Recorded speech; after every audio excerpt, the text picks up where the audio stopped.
আসসালামু আলাইকুম রহমতুল্লাহি ওবরকাতুহু। সম্মানিত দর্শক, বিএনপি সরকারের অনেক কর্মকাণ্ড ব্যাপকভাবে ট্রল হচ্ছে।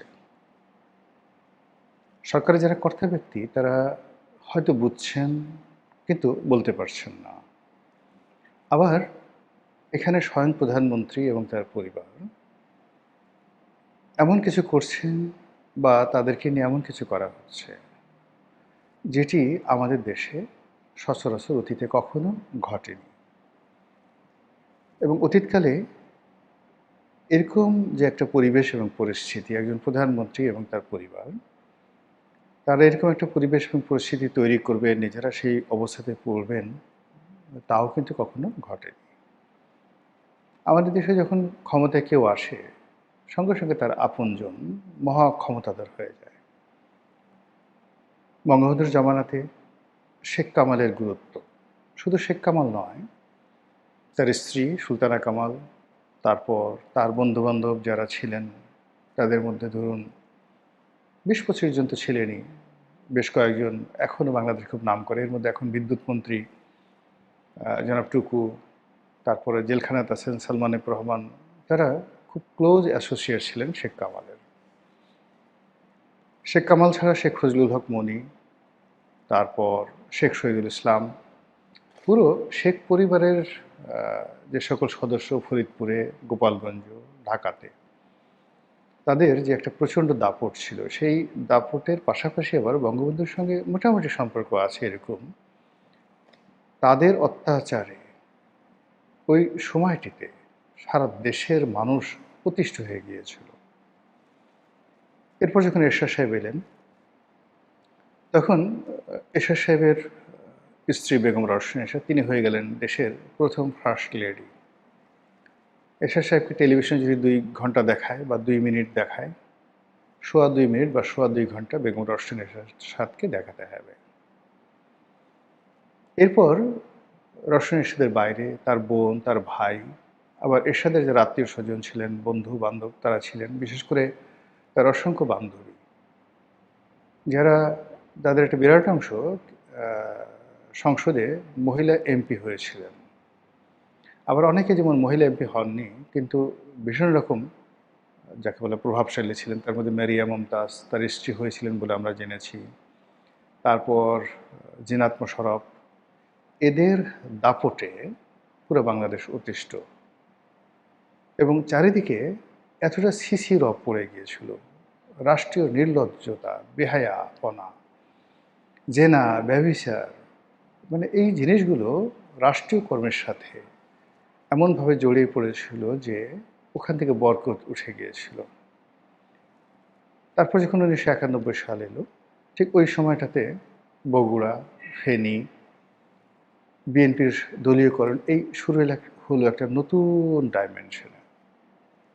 ৯৬-তে যখন আবার আওয়ামী লীগ ক্ষমতায় এলো, ৭৫-এর সময়ের পূর্ববর্তী অর্থাৎ ৪ বছরে বা ৩.৫ বছরে আওয়ামী লীগের যে দলীয়করণ ছিল, শেখ পরিবারের যে আধিপত্য ছিল, গোপালগঞ্জের বা ফরিদপুরের যে কর্তৃত্ব ছিল, এটি ৯৬ থেকে ২০০১ সন পর্যন্ত সকল রেকর্ড ব্রেক করে।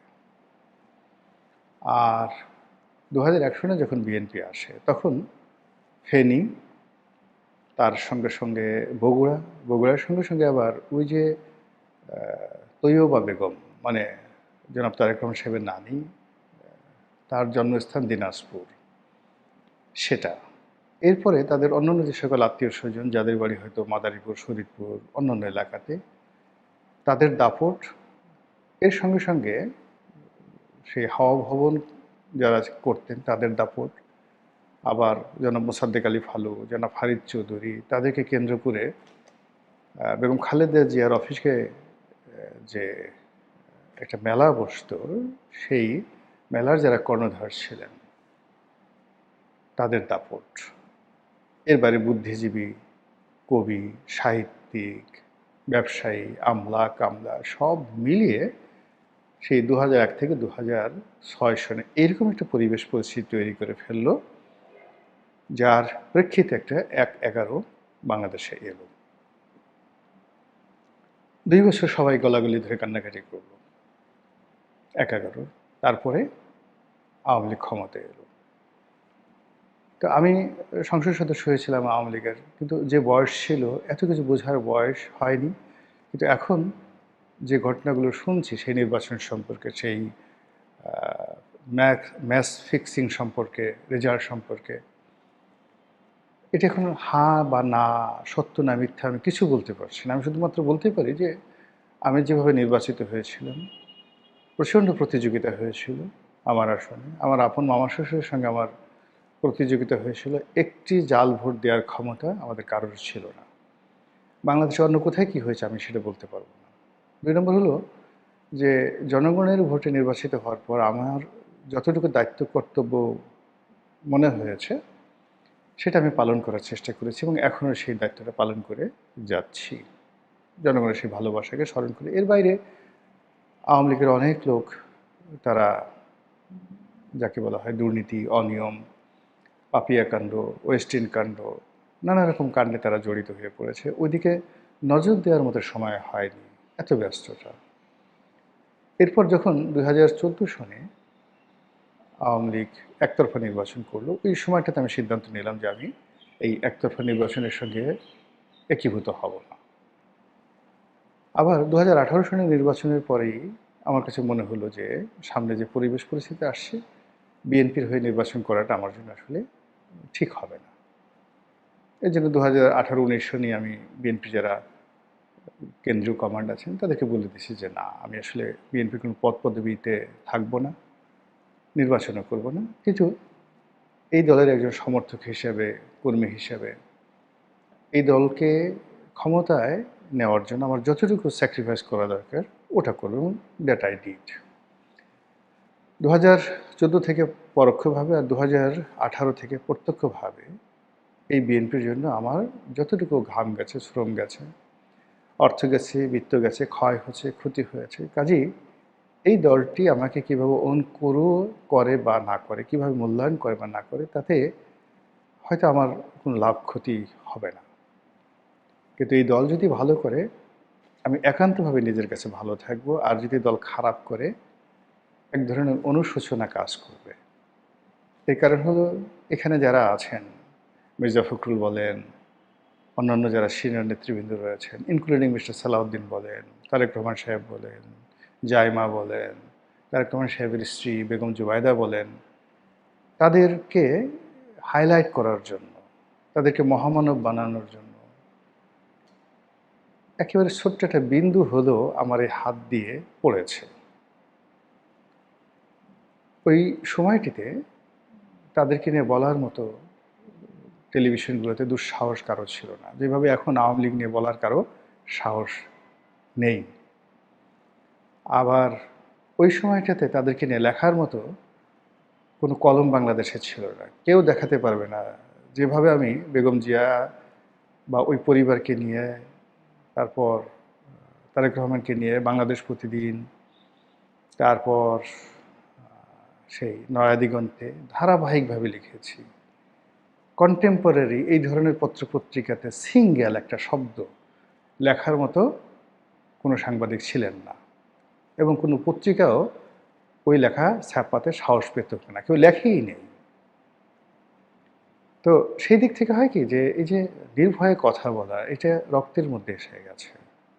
সেই দিক থেকে এখন এমন কিছু হচ্ছে যেগুলো নিয়ে কথা যদি আমি না বলি, আমার কাছে মনে হচ্ছে যে ইতিহাসের কাছে আমি দায়ী হয়ে যাব। অতীতে লোকজন বলবে যে আরে আপনি তো আওয়ামী লীগ জমানায় এই কথা বলেছেন, ইনুর জমানাতে এই কথা বলেছেন, এখন আপনি মুখ বন্ধ কেন, এখন কেন তেল মারছেন?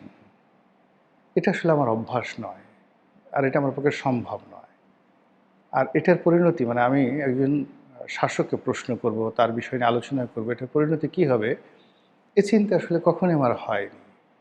আমি যখন হয়তো পরিচিতি পেয়েছি ২০০৮ সন থেকে, কিন্তু এর আগেও সেই সংবাদপত্রের সঙ্গে জড়িত থাকা, বিভিন্ন পেশার সঙ্গে জড়িত থাকার কারণে মানে আমার যেখানে আমি ছিলাম সেখান থেকে কিন্তু আমি যতটুকু পরিসর সম্ভব প্রতিবাদ করে আসছি, এবং তার ফলেই ধীরে ধীরে ধীরে ধীরে আজকের এই জায়গাতে এসে পৌঁছে গেছি। তো সেই দিক থেকে বর্তমান সরকারের যে এই যে এখন অল্প কিছু দিন চলল, হয়তো 40 দিন হয়েছে, 45 দিন হয়েছে, 1.5 মাস হয়েছে। অনেকে বলছেন যে এই সময়টাতে তাদের হানিমুন পিরিয়ড, কিন্তু এটা আসলে ঠিক না। সরকারের যে প্রথম যে সিদ্ধান্তগুলো, সেই সিদ্ধান্তগুলোই তাদেরকে আজীবন ভোগাবে। বাসরাতে বিড়াল মারতে হয়। যে লোক প্রথম দিকে ভুল করে সে কখনো সেই ভুল আর সংশোধন করতে পারে না। অবস্থার দৃষ্টি মনে হচ্ছে যে সরকারের যে বৃত্ত এবং বলয় এখন যেটা রয়েছে, তারা 2001 থেকে 2006 বা 91 থেকে 96 এর যে ধারাবাহিকতা, ওটারই এক্সটেনশন ভার্সন চলছে। সিজন 3, যদি 91 থেকে 96 সিজন 1, 91 থেকে মানে 2001 থেকে 2006 সিজন 2, আবার 2026 থেকে এখন যেটা চলছে এটা হলো সিজন 3, তৃতীয় পর্ব। এই তৃতীয় পর্বতে অতীতে যা কিছু করা হয়েছে ওগুলোর প্রত্যেকটারই এক্সটেনশন ভার্সন চলছে। ভালো কি চলছে আমি এখন পর্যন্ত অল্প সময় বলা যাচ্ছে না, কিন্তু অতীতে যে মন্দ কাজগুলো হয়েছে তার একটাও বাদ দেওয়া হয়নি। বরং অতীতের মন্দ কাজের চাইতে যদি ধারাবাহিকভাবে ধরেন তাহলে এইবারের যে বাড়াবাড়িটা খুব বেশি বলে মনে হচ্ছে। এখন এই যে বাড়াবাড়ি কারা করছে, এখানে আমি শিরোনামে ব্যবহার করেছি দালাল ফালাল। আচ্ছা বলেন তো, একজন প্রধানমন্ত্রী তিনি কি পোশাক পরছেন, রাস্তাতে কার সঙ্গে হাত নাড়াচ্ছেন, কার সঙ্গে হ্যান্ডশেক করছেন, রাস্তায় দাঁড়িয়ে কিভাবে তিনি সমস্যার সমাধান করছেন, এই বিষয়গুলো কে বা কারা লাইমলাইটে নিয়ে আসছে এবং এগুলো প্রয়োজনটা কি? আকাশের চাঁদ সবসময় আকাশে শোভা পায়। আকাশের চাঁদকে যদি আপনি জমিনে এনে দেন, আপনি টিকতে পারবেন না। চাঁদে আলো নেই, বাতাস নেই, মাধ্যাকর্ষণ শক্তি নেই, ধুলাবালিতে ভরা, এবং ওখানে চরকা কাটে এরকম কোনো বুড়িও নেই। তো এই জন্য হয় কি, যারা স্টারকে সবসময় একটা নিজস্ব গতিতে চলতে হয়। Every star in the sky has their own path. তাদের নিজস্ব একটা কক্ষপথ আছে, তাদের নিজস্ব একটা গতি আছে প্রত্যেকটা নক্ষত্রের, এবং তাদের প্রত্যেকের একটা সময়কাল আছে। কোনো নক্ষত্র, কোনো গ্রহ এবং উপগ্রহ যদি তার কক্ষপথের বাইরে মানে কক্ষচ্যুত হয়, মুহূর্তের মধ্যে সেখানে আগুন ধরে যায়, ভ্যানিশ হয়ে যায়। এইভাবে মহাকাশে লক্ষ লক্ষ কক্ষচ্যুত যে তারকা শেষ হয়ে যাচ্ছে। তাহলে কোনো অবস্থাতেই তার গতির বাইরে যাওয়া যাবে না, এবং তাকে যে স্পিড দেওয়া হয়েছে সেই স্পিডের সে সীমা অতিক্রম করলেই সে মরে যাবে। পৃথিবীতে মানুষের একই অবস্থা। রাজা কখনো প্রজা হয় না, প্রজা কখনো রাজা হয় না। একজন প্রধানমন্ত্রীর তার কতগুলো প্রোটোকল আছে, তার কতগুলো কাজ আছে। এ যদি সহজলভ্য হয় তাহলে আকাশ থেকে একটা উল্কাপিণ্ড, আকাশের চাঁদ, আকাশের তারকা, এমনকি সূর্য তার কক্ষপথ থেকে বিচ্যুত হয়ে যদি পৃথিবীর দিকে ধাবিত হয়, যে পরিস্থিতি তৈরি হবে, তেমনি একজন রাষ্ট্রনায়ক এইভাবে যখন খুব চিফ হয়ে যাবেন তখনই সে বিপর্যয় তৈরি হয়ে যায় এবং সে আর নক্ষত্র থাকে না। তারেক রহমান সাহেব কোনো মহামানব নন, কোনো মহাজ্ঞানী নন, কোনো মহাজনও নন। মহাজ্ঞানী মহাজন নন, তিনি আমাদেরই সমাজে বেড়ে ওঠা একজন সাধারণ মানুষ। তিনি যে লেখাপড়া করেছেন, এসএসসিতে তার একটা রেজাল্ট আছে, ইন্টারমিডিয়েটে তার একটা রেজাল্ট আছে, ওটা তার বেসিক ফান্ডামেন্টাল কোয়ালিটি। তিনি যে পরিবারে জন্মগ্রহণ করেছেন, তার যৌবন, তার কৈশোর, তার শৈশব, কাদের সাথে চলেছেন, বন্ধুবান্ধব চলেছেন, ওটা তার সারা জীবনের রক্ষা কবচ। তিনি এর বাইরে যেতে পারবেন না, কখনো পারবেন না।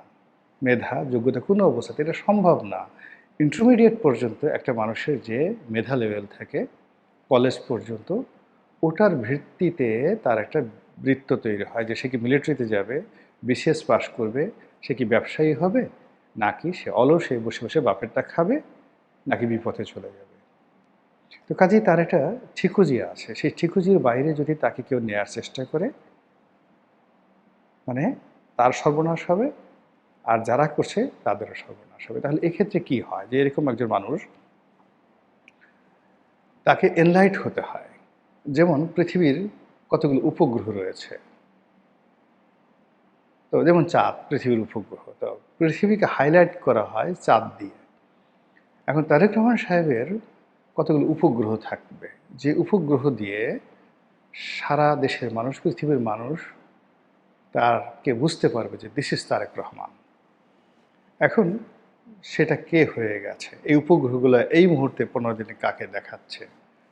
মাহাদি আমিন, হুমায়ুন কবির, তারপর ডাক্তার জাহেদ, তারপর মানে এই যে মানে এরপরে আরও যে সকল উপদেষ্টাদের নেওয়া হয়েছে মন্ত্রী প্রতিমন্ত্রীর পদমর্যাদায়, বলেন তো আমাদের এই সমাজে এই মানুষগুলোর অর্থনৈতিক সফলতা কি, পারিবারিক সফলতা কি, এদের স্বাস্থ্যগত সফলতা কি, তাদের যে বন্ধুবান্ধবের লেভেল কি, এই সমাজে গত 20-30 বছরে তাদের যে অংশীদারিত্ব কোন পর্যায়ে আছে? হঠাৎ করে আপনি একজনকে ধরে এনে মন্ত্রী এমপি বিশাল কিছু বানিয়ে দিলেন। ফলে কি হলো, আমরা আমির হামজাকে নিয়ে সমালোচনা করছি, বলছি যে চীনের দুঃখ হুয়াংহো, জামাতের দুঃখ আমির হামজা। জামাত আমির হামজাকে মানে যে লিফট দিয়েছে, আর আমির হামজা দ্বারা জামাতের যতটুকু ক্ষতি হবে বলে আমরা প্রচার করছি, তার চেয়ে লক্ষ লক্ষ গুণ ক্ষতি করার মতো লোকজন জনাব তারেক রহমান সাহেবের পাশে অফিসিয়ালি আনঅফিসিয়ালি যুক্ত হয়ে গেছে। এই লোকগুলো মানে তারা জনগণকে ইনফ্লুয়েন্স করবে, কোনো বুদ্ধিজীবীকে ইনফ্লুয়েন্স করবে, সমাজের এলিটদেরকে ইনফ্লুয়েন্স করবে, ব্যবসায়ীদেরকে ইনফ্লুয়েন্স করবে। ইট ইজ আনইমাজিনেবল, অকল্পনীয়। তারা কাউকে একটা মামলা দিতে পারে। ওই যে যাকে এখন সবাই ডাস্টবিন শফিক বলে, ডাস্টবিন শফিক ক্ষমতায়তে বসে ডক্টর মোহাম্মদ ইউনূসের যে সর্বনাশ করেছে, তার চাইতেও দীর্ঘমেয়াদে বড় সর্বনাশের একটা বলয় এখানে তৈরি হয়ে গেছে অ্যাজ এ হোল। এখন এটিকে আপনি বলবেন না? এটিকে যদি আমি না বলি তাহলে কি হবে? এখন কেউ যদি আমাকে চ্যালেঞ্জ করে, ঠিক আছে আপনি কথা বললেন কেন, আমি টু দি পয়েন্টে আরও একেবারে টেলিভিশনে বলে দিতে পারবো, প্রকাশ্যে গিয়ে প্রধানমন্ত্রীর সামনে বলতে পারবো, এবং যাদেরকে বলছি তাদের ব্যক্তিগতভাবে আমি বলতে পারবো যে কোন যোগ্যতাতে আপনি এখানে আসছেন। এইভাবে ধরেন অনেকে মন্ত্রী বানানো হয়েছে, অনেককে এমপি বানানো হয়েছে, মনে হচ্ছে এটা একটা খামখেয়ালি। আমার পছন্দ হয়েছে তো আমি বানিয়ে ফেললাম, আমার ভালো লেগেছে, আমার তাকে ভালো লাগে, বানিয়ে ফেলেছি। কিন্তু একবারও যে 18 কোটি মানুষের আদৌ ভালো লাগবে কিনা, আমি যাকে ভালোবাসি দেশবাসী তাকে ভালোবাসবে, নট লাইক দ্যাট। আমার বাবা দেশের বাবা হবে, নট লাইক দ্যাট। আমার মা দেশের মা হবে, নট লাইক দ্যাট। এই জায়গাগুলো, বা আমার মেয়ে দেশের মেয়ে হবে, নট লাইক দ্যাট। আমি যাকে স্নেহ করবো সবাই তাকে স্নেহ করতে বাধ্য হবে, নট লাইক দ্যাট। এই জিনিসগুলো সরকারের ক্ষেত্রে এই অল্প কয়েকদিন এমনভাবে ঘটছে এবং এটা বেড়ে যাচ্ছে, ক্রমশ বেড়ে যাচ্ছে। ফলে দল হিসেবে বিএনপির ভেতরে, বিএনপির বাইরে, দল হিসেবে বিএনপির সাথে অন্যান্য রাজনৈতিক দলের, দল হিসেবে বিএনপির সাথে প্রশাসনের কর্তা ব্যক্তিদের সাথে, দল হিসেবে বিএনপির সাথে ভারতের, চীনের, আমেরিকার এবং কূটনৈতিক অঙ্গনে যে ভারসাম্য থাকা দরকার ছিল, বিএনপি ক্ষমতা গ্রহণ করার আগে যতটুকু ভারসাম্য ছিল, এই কয়দিনে সেটা ভেঙে চুরে তছনছ হয়ে গেছে, তছনছ হয়ে গেছে। ফলে এই অবস্থাতে যদি ইরানের যুদ্ধের সমস্যা, পেট্রোলের সমস্যা, সামনে কালবৈশাখী আসবে, খরা, খরার পরে ফসল হানি, এরপরে প্রচণ্ড বৃষ্টিপাত, এই সমস্যাগুলো এই যে লোকগুলোকে যোগানো হয়েছে তাদেরকে যোগানোর মানে মানে তাদেরকে দিয়ে এই বৈতরণী কখনো পার হওয়া সম্ভব নয়। পত্রিকায় আসছে আজকে 18 ঘন্টা পরিশ্রম করেছেন তারেক রহমান সাহেব, আজকে টানা 9 ঘন্টা অফিস করেছেন, এই খবরগুলো সামনে আসছে। এখন যেই লোকগুলোর সঙ্গে বৈঠক করছে তাদের সাথে যদি 9000 বছরও বা বৈঠক করা হয়, ৯,০০০ বছর বৈঠক করা হয়, তাহলে কোনো ফলাফল আসবে না। এখানে কি করতে হবে? একটা কাহিনী হিরোডোটাসের বইতে আছে লেখা। হিরোডোটাসের বইতে যে কাহিনীটি লেখা আছে, আমি এই গল্পটি মাননীয় প্রধানমন্ত্রী, এখনকার প্রধানমন্ত্রী, তাকে আমি স্কাইপেতে বসে এই গল্পটি আমি তাকে শুনিয়েছিলাম। সেই গল্পটি আপনাকে বলি। একের হুবহু সেই গল্পটি আমি তাকে শুনিয়েছিলাম 2019 সনে হিরোডোটাসের বই থেকে। গল্পটা হলো এইরকম: পৃথিবীর সবচেয়ে বড় যুদ্ধযাত্রা করল এই ইরানের সম্রাট জার্কশেস। ওই যে ম্যারাথনের যুদ্ধ হলো না, সেই ম্যারাথনের যুদ্ধের ওই সময়টাতে। তো জার্কশেসের বাবা ছিলেন মহামতি দারায়ুজ, দারায়ুজ দ্য গ্রেট। তো দারায়ুজের ছেলে জার্কশেস, তাকেও গ্রেট বলা হয়। পৃথিবীর ইতিহাসে প্রথম সবচেয়ে বৃহৎ যুদ্ধযাত্রা করা হলো। ৫৩ লক্ষ সৈন্য, তার সঙ্গে সঙ্গে সব মিলে প্রায় ১.৫ কোটি লোক এই পারস্য থেকে তারা যুদ্ধ করতে গেল ইউরোপে, গ্রিসে। গ্রিসে গিয়ে ওই ম্যারাথনের ওই কাছাকাছি ওই জায়গাতে গিয়ে তারা তাঁবু করল। এখন টোটাল গ্রিস এবং তার আশেপাশে ১০-১২টা দেশ মিলে তাদের জনসংখ্যাই আসলে ১.৫ কোটি ছিল না। তো সেখানে ১.৫ কোটি মানুষ যুদ্ধ করতে গেছে। যুদ্ধ কিভাবে হবে এটা নিয়ে ১ বছর বসে মিটিং হচ্ছে।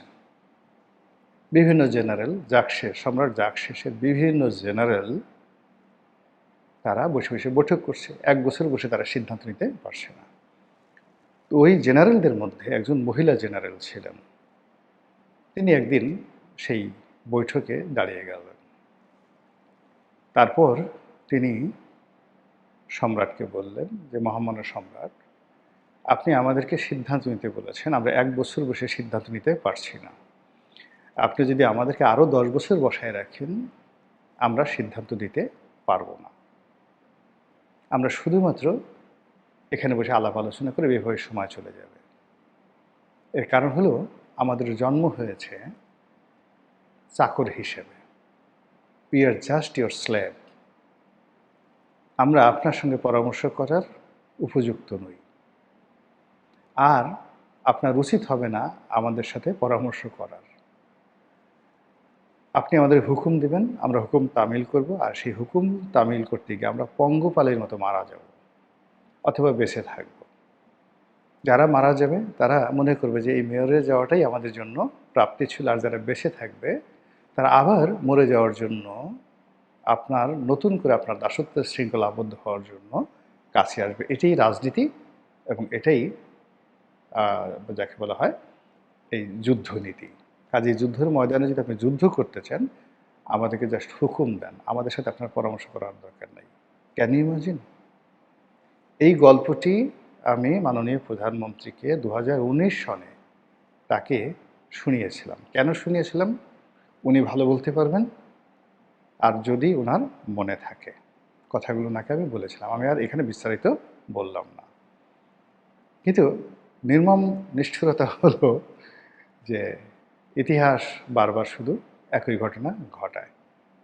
একই কথা বহুবার তারেক রহমান সাহেবকে যেভাবে আমি বলার সুযোগ পেয়েছি, সাবেক প্রধানমন্ত্রী শেখ হাসিনা, তাকে সরাসরি আমি কখনো কোনো কথা বলার বয়সের কারণে, অবস্থার কারণে আমার সুযোগ হয়নি। কিন্তু ২০০৯ থেকে একেবারে ওনার ক্ষমতার ২৪ পর্যন্ত যা যা বলা দরকার সব লিখেছি, সব পত্রপত্রিকায় লিখেছি, সবগুলো টেলিভিশন টক শোতে বলেছি। আর যে সকল কথাগুলো বলেছি হুবহু প্রত্যেকটি ঘটনা তার জীবনে ঘটেছে এবং এখনও ঘটে চলছে। মহান আল্লাহ আমাদের সবাইকে হেদায়েত দান করুন এবং হেফাজত করুন। আসসালামু আলাইকুম ওয়া রাহমাতুল্লাহি ওয়া বারাকাতুহু।